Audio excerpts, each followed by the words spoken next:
La RTI, la BRVM et BC Bourse vous présentent Flash Bourse.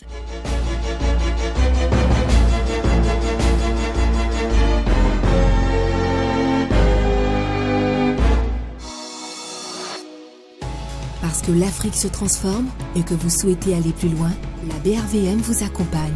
Pour vous, nous renforçons la dynamique de l'investissement et brisons les barrières pour mieux exploiter le potentiel économique de l'UEMOA. Parce que la technologie évolue, pour vous, nous créons de nouveaux produits et élargissons les horizons de placement. Avec la BRVM, investissons pour une croissance plus forte et mieux partagée. Bonjour, ravi de vous retrouver ce dimanche pour un nouveau numéro de Flash Bourse, la première émission boursière de l'Afrique de l'Ouest. Cette semaine, nous verrons les indicateurs du marché de la BRVM, l'analyse d'Ervin Kouassi de BC Bourse, le focus de la semaine, les obligations vertes ou green bonds en anglais, et pour finir, la séquence comprendre la bourse et son fonctionnement. Cette semaine, la valeur totale des transactions enregistrées sur la semaine s'établit à 4,68 milliards de francs CFA, tandis que la capitalisation boursière du marché des actions s'est chiffrée à 6 119,21 milliards de francs CFA.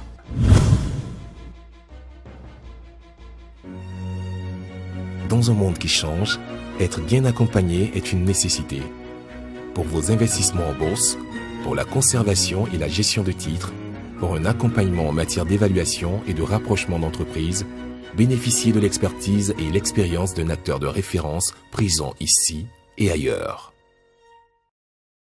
BC Bourse, une filiale du groupe BNP Paribas, la banque d'un monde qui change. Bonjour Erwin, quels sont les faits marquants de la semaine? Bonjour Michel, le marché continue d'évoluer en dents de scie. On peut retenir que globalement la tendance reste baissière. Les deux principaux indices, le BRVM10, le BRVM Composite, restent à des niveaux proches de leurs plus bas de l'année qui ont été atteints le 26 septembre. Le BRVM10 est aujourd'hui à 212 points contre un plus bas atteint de 210 points.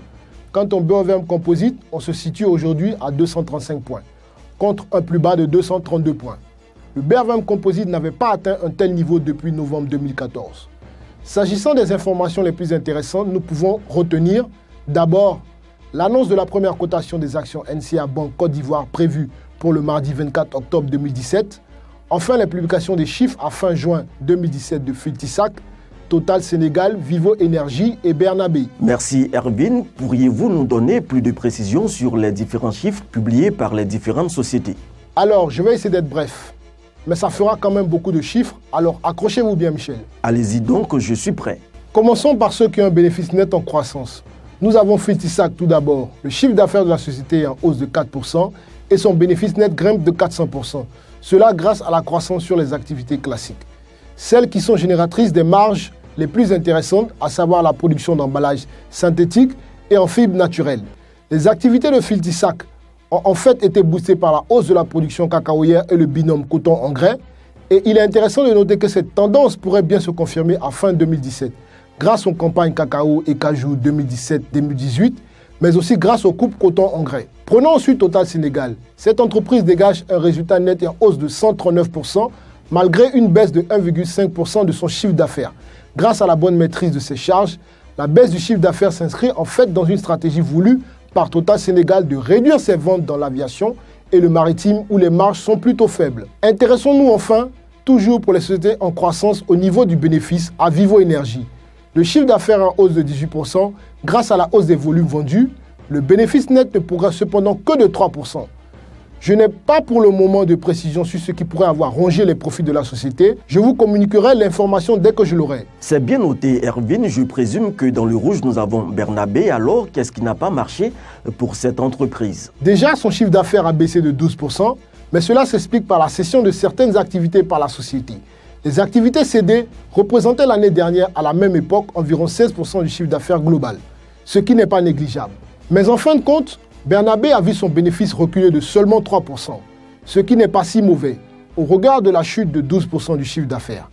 Cette performance a été possible grâce à la bonne maîtrise des charges d'exploitation de la société. Voilà en gros ce que je pouvais dire sur les différentes publications financières.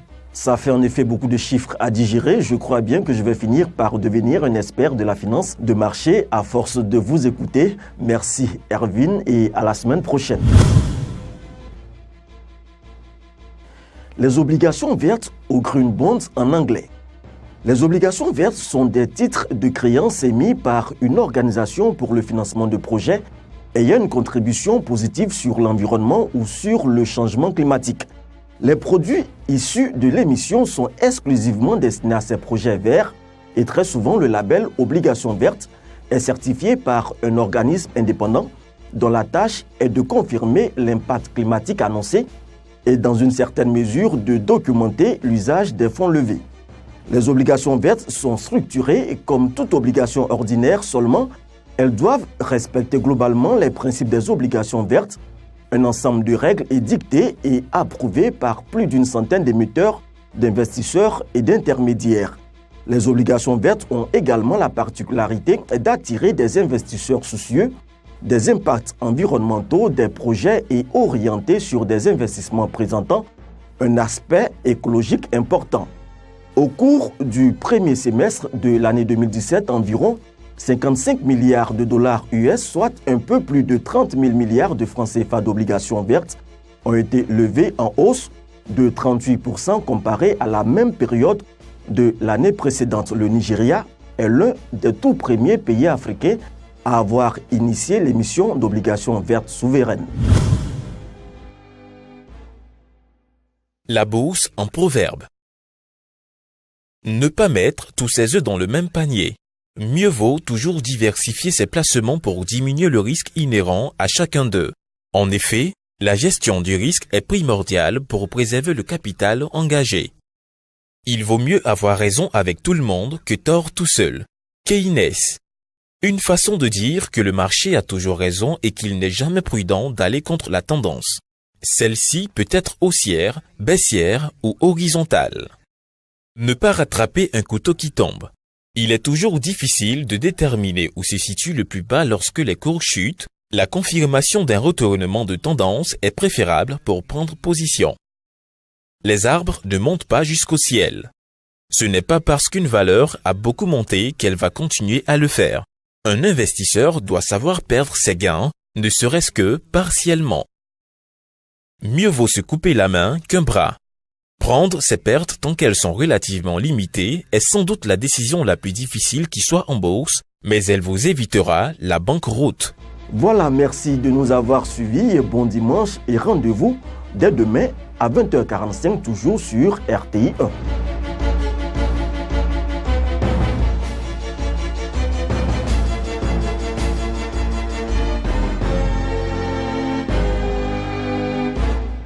La RTI, la BRVM et BC Bourse vous ont présenté Flash Bourse.